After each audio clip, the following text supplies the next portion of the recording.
Hello viewers, আসসালামু আলাইকুম। সবাই কেমন আছেন? ভিডিও টাইটেল ও থাম্বনেল দেখে আপনারা নিশ্চয়ই বুঝতে পেরেছেন আজকের ভিডিওটি কী সম্পর্কিত হতে চলেছে।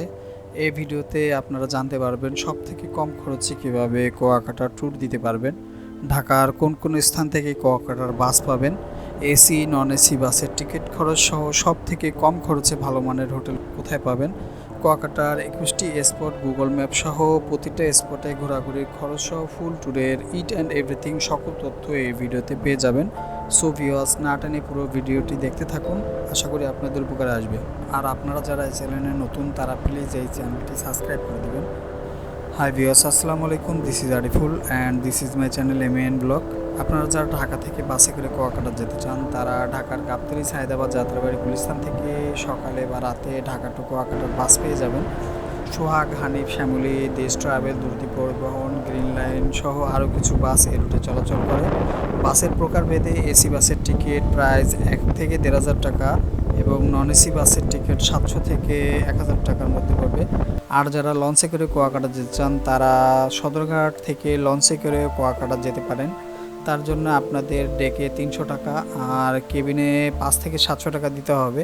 এছাড়াও যারা আমার মতো বাইকে করে কুয়াকাটা যেতে চান তাদের প্রায় 300 কিলোমিটার পথ অতিক্রম করতে হবে। খরচ আপনার বাইকের মাইলেজের উপর ডিপেন্ড করবে। আমার প্রায় 1,000 টাকার মতো তেল লেগেছে।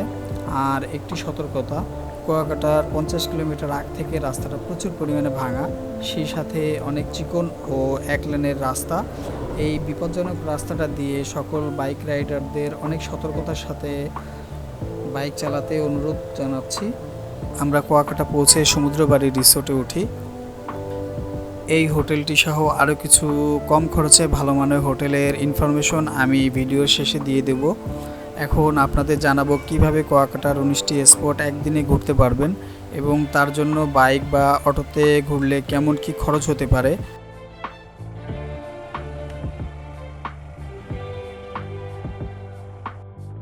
টোটালি কয়টা স্পট আছে? 18টা স্পট। টোটালি 18টা স্পট আছে। পূর্ব পশ্চিম পূর্ব পশ্চিম মিলেই পূর্ব পশ্চিম মিলে 18টা। আপনার যদি আমি 18টা ইসে প্যাকেজটা নিই তাহলে সেই ক্ষেত্রে আপনাদের সারাদিনের জন্য, সারাদিন তো লাগবে নাকি?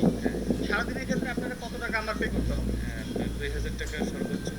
সর্বোচ্চ 2,000 টাকা। মানে এটা কি আপনার নির্ধারিত না, মানে এমনি আপনি লাস্ট কত হলে রাখতে পারবেন? লাস্ট মনে করেন 1500 টাকার নিচে আর 1500 টাকার নিচে হবে না। এটা কি আপনার সিজন অন সিজন সব সময়, মানে অফ সিজন অন সিজন সব সময় এই 1500 টাকাই? আর এর মধ্যে এর বাইরে আর কোথাও তো ঘোরার মতন জায়গা নাই? না না, এর বাইরে আর কোথাও নয় এই জায়গা। আচ্ছা ভাই, আর যদি আমি আলাদা আলাদা কোথাও যাইতে চাই সেই ক্ষেত্রে তো আলাদা আলাদা যার অপশন আছে, যে আমি সব জায়গায় যাবো না, আমি একটা জায়গা আপনার আছে, সেই ক্ষেত্রে যে ওই ক্ষেত্রে কন্ট্যাক্ট করে নিতে হবে। যেটা কন্টাক্ট হবে সেটা না? আচ্ছা ভাই, আপনার ফোন নাম্বারটা যদি একটু বলতেন। 01733 283537। আচ্ছা ভাই, আপনার নামটা কি? আমার নাম সোহাগ, মোহাম্মদ সোহাগ। মোহাম্মদ সোহাগ ভাই। এরা যেমনটি বলে 18টি স্পট 19টি স্পট, আপনি মনে করতে পারেন 18টি স্পট 18টি জায়গাতে, বাট তা না। কুয়াকাটার 21টি স্পট 60টি স্থানে এক একটি জায়গাতে 3-4টি স্পট রয়েছে যা আপনি চাইলেই হেঁটে ঘুরতে পারবেন, যা এই ভিডিওতে আমি স্পষ্টভাবে দেখিয়ে দিব। এবং 1,500 থেকে 2,000 টাকা খরচ করতে হবে না আপনার। 5 থেকে 700 টাকার মধ্যেই আপনি সবকটি স্পট ঘুরতে পারবেন। আপনি প্রথমেই মিস্ত্রিপাড়া মিষ্টি পানির কূপটি দেখে নিতে পারেন। এখানে আসতে আপনার সর্বোচ্চ 100 টাকা লাগতে পারে।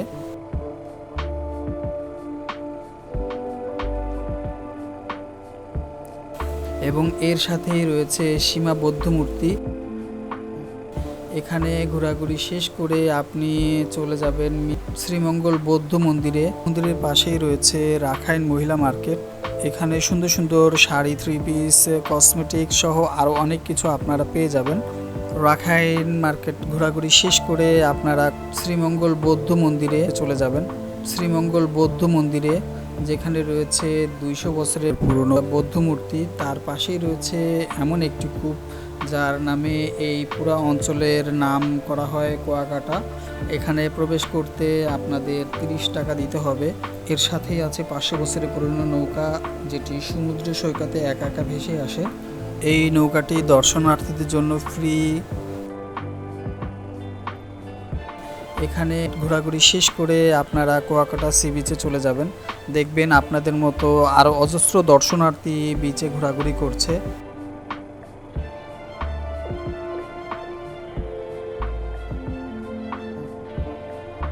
আপনি পশ্চিম বিচের দিকে একটু হাঁটলেই দেখতে পাবেন শুটকি পল্লী। সারি সারি মাছ রোদে শুকানো হচ্ছে শুটকি করার জন্য। আপনি চাইলে এখান দিয়ে শুটকি মাছ কিনতে পারেন। শুটকি পল্লী ঘুরে দেন এখান দিয়ে অটোতে করে 50 টাকা দিয়ে লেবুর বনে চলে যাবেন।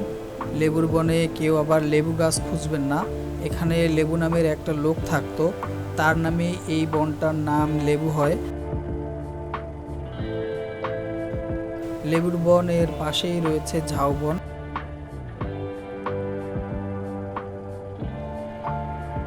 আর ঝাউবনের একদম শেষ মাথায় 3 নদীর মোহনা। সেখানে গেলে আপনারা লাল কাঁকড়া দেখতে পাবেন, যারা আপনাকে দেখে খুব দ্রুত দৌড়ে গর্তে ঢুকে যাবে। এখন 50 টাকা ভাড়া দিয়ে ডিরেক্ট বিচে চলে যাবেন। দুপুরে খাওয়া দাওয়া করে আবার পূর্ব দিকের স্পট ঘুরতে বেরিয়ে পড়বেন। এবার আপনি যাবেন বিচ বরাবর পূর্ব দিকে। বাইক ভাড়া করবেন, বলবেন লাল কাঁকড়ার দ্বীপের শেষ প্রান্তে চলে যাবেন। আরও বলবেন যেতে যেতে স্পটগুলিতে দাঁড়াতে হবে এবং তাড়াতাড়ি করার জন্য তাড়া দেওয়া যাবে না, না হলে তারা আপনাদের সাথে অনেক ঝামেলা করবে। আর ভাড়া 300 থেকে 500 টাকা লাগতে পারে, দামাদামি করে নেবেন। এখানকার বাইক চালকরা অনেক বেশি ভাড়া চাইতে পারে আপনাদের কাছ থেকে। প্রথমে ম্যানগ্রোভ বা মরাবনে যাবেন। এখানে প্রতি বছর অনেক ঝড় জলোচ্ছ্বাস আঘাত হানে বলে এই গাছগুলোর এমন অবস্থা। এর ঠিক একটু সামনেই রয়েছে সূর্যোদয় স্পট। এখান দিয়ে স্পষ্টভাবে আপনি সূর্যোদয় দেখতে পাবেন। আর ওই যে নদীটা দেখতে পাচ্ছেন, ওটাই গঙ্গাবতী ক্যানেল। এই নদীটা পার হয়েই আপনাকে লাল কাঁকড়ার দ্বীপে যেতে হবে। এখানের ভিউটা একবার দেখেন ভিউয়ার্স।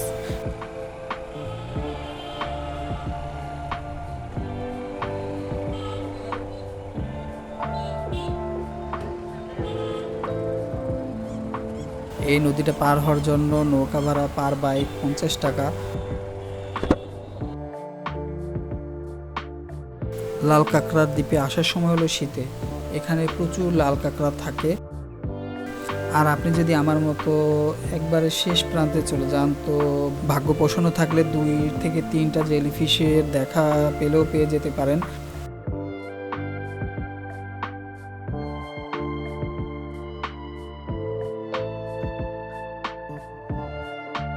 এখান থেকে পুরো ভিউটা একবার দেখেন ভিউয়ার্স। ঝাউবন, তার উপর দিয়ে সূর্য উঁকি মারছে, এক কথায় অপূর্ব সুন্দর।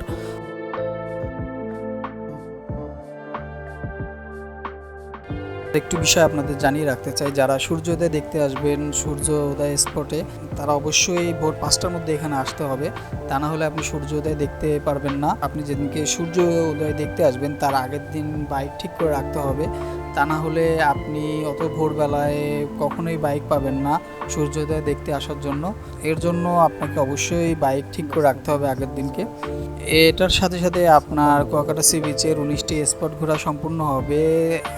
যদিও আরেকটি স্পট বাকি আছে, সেটি হচ্ছে আপনি লাল কাঁকড়ার দ্বীপ দেখা শেষ করে যখন ব্যাক করবেন, ব্যাক করার সময় আপনি কুয়াকাটা ফিশ ফ্রাই মার্কেটে যাবেন।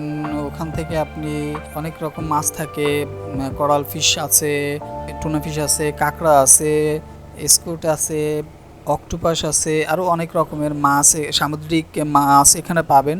আপনি চাইলে সেগুলো ফ্রাই করে বা ভুনা করে খেতে পারেন। ওইখানে ফিশ ফ্রাই মার্কেট ঘোরার সাথে সাথে আপনার টোটালি 19টি স্পট ঘোরা কমপ্লিট হয়ে যাবে। এখনও শেষ হয়নি, আরও 2টি স্পট বাকি আছে। যারা চরবিজয় ও ফাতরাচরে যেতে চান তারা সকালবেলা সূর্যোদয় দেখা শেষ করে দেন আপনারা চাইলে চরবিজয় যেতে পারেন। চরবিজয় যাওয়ার জন্য আপনার 2টি অপশন আছে, একটি হচ্ছে স্পিড বোটে করে আর অন্যটি হচ্ছে লঞ্চে করে। যদি আপনি লঞ্চে করে যেতে চান তাহলে পার পারসন টিকিট খরচ পড়বে 500 টাকা। আর যারা স্পিড বোটে করে যেতে চান তারা ফাতরাচরে যেতে পারেন। ফাতরাচরে যেতে আপনাকে বোটে করে যেতে হবে, তার জন্য আপনাকে 300 থেকে 500 টাকা ভাড়া দিতে হবে। চরবিজয়ে আসলে আপনারা অজস্র লাল কাঁকড়া দেখতে পারবেন। লাল কাঁকড়াগুলো লাল চাদরের মতো সমুদ্রের পাড়ে ঘুরে বেড়াচ্ছে। এমনটি দেখতে পারবেন। অনেক সুন্দর লাগবে আপনার সাথে অতিথি পাখি এবং সাগরের ঢেউ এক কথায় মিলেমিশে আপনার মনে এক অন্য রকম ভালো লাগা কাজ করবে। তো এখানে না আসলে আসলে কোনোভাবে আপনাকে বোঝানো যাবে না যে চরবিজয় আসার আসলে কি মজা। তো আমি সকলের উদ্দেশ্যে বলবো আপনারা অবশ্যই চরবিজয় আসবেন। চরবিজয় দেখা শেষ করে আবার ব্যাক করে আপনি সেখান থেকে চাইলে ফাতরাচরে যেতে পারেন। ফাতরাচরে যেতে আপনাকে বোটে করে যেতে হবে, তার জন্য আপনাকে 300 থেকে 500 টাকা ভাড়া দিতে হবে। ফাতরাচর হচ্ছে সুন্দরবনের পূর্ব অংশ। এখানে গেলে আপনারা বন্যপ্রাণী সংরক্ষণ করা আছে সেগুলো দেখতে পারবেন, যেমন হরিণ, বানর, কুমির ইত্যাদি। এখানে আরও কিছু প্রাণী সংরক্ষণ করা আছে। তাছাড়াও আপনি সুন্দরবনের ভিতর থেকে কিছুটা অংশ ঘোরাঘুরি করতে পারবেন।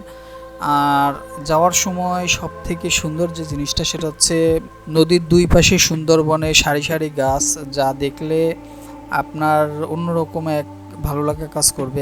এত সুন্দর ভিউ দেখলে আপনার খুবই ভালো লাগবে। এখন আপনাদের আমি কুয়াকাটার সব থেকে কম খরচে ভালো মানের কিছু হোটেল সম্পর্কে ধারণা দিব। কুয়াকাটা এসে কম খরচে ভালো মানের হোটেলে থাকতে চাইলে, তাও আবার বিচের পাশে, আপনি চাইলে চলে যেতে পারেন হোটেল সৈকতে। এদের আছে কাপল রুম, ডাবল রুম সহ হাই কমোড পেয়ে যাবেন, সিঙ্গেল রুমও আছে এদের কাছে। এদের প্রতিটা রুমের ভাড়া পড়বে 800 থেকে 1000 টাকার মধ্যে, এবং আপনি যদি এসি ইউজ করতে চান তাহলে এসি সহ খরচ পড়বে আরও 400 টাকা এক্সট্রা। তার একটু পাশেই আছে হোটেল গোল্ডেন ইন। এখানে আপনারা ডাবল বেডের রুম, কাপল রুম সহ সিঙ্গেল রুম সহ সব ধরনের রুম পাবেন। ভাড়া 700 থেকে 1000 টাকার মধ্যে পড়বে। আর এখানেও আপনি যদি এসি রুমে থাকতে চান তাহলে 4 থেকে 500 টাকা এক্সট্রা খরচ পড়বে।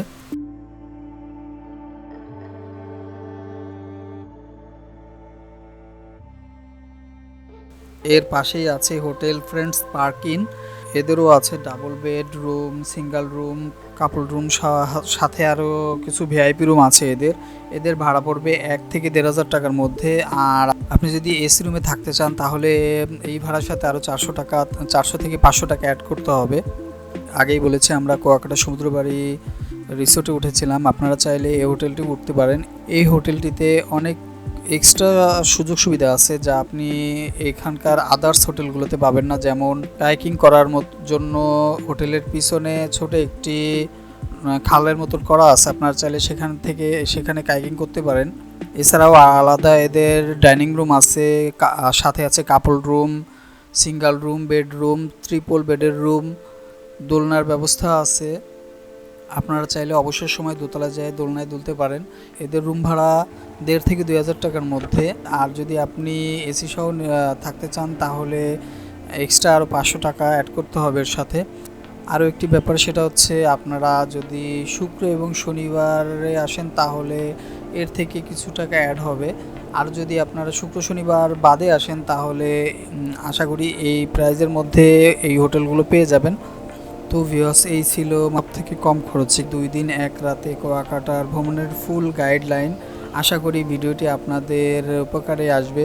যদি উপকারে আসে তো আমার কষ্টের সার্থকতা। আমি মূলত ট্যুরের ইনফরমেশনাল ভিডিও বানানোর চেষ্টা করি যাতে আপনারা সহজ ও সুন্দরভাবে আমার ভিডিও দেখে ট্যুর দিতে পারেন। ভিউয়ার্স, আমার ভিডিওটি ভালো লাগলে আমার চ্যানেলটি সাবস্ক্রাইব করে দিবেন, আর নতুন এমন আরও ভিডিও পেতে চ্যানেলের বেল বাটনটি বাজিয়ে দেবেন। এবং ট্যুর সম্পর্কে কোনো প্রশ্ন থাকলে আমাকে প্রশ্ন করতে পারেন, কমেন্টসের রিপ্লাই দেবো ইনশাল্লাহ। পরবর্তী ভিডিও দেখার অনুরোধ করে আজকের মতো এই পর্যন্তই। টাটা, বাই বাই, আল্লাহ হাফেজ, আসসালামু আলাইকুম রহমতুল্লাহি ওয়া বারাকাতুহু।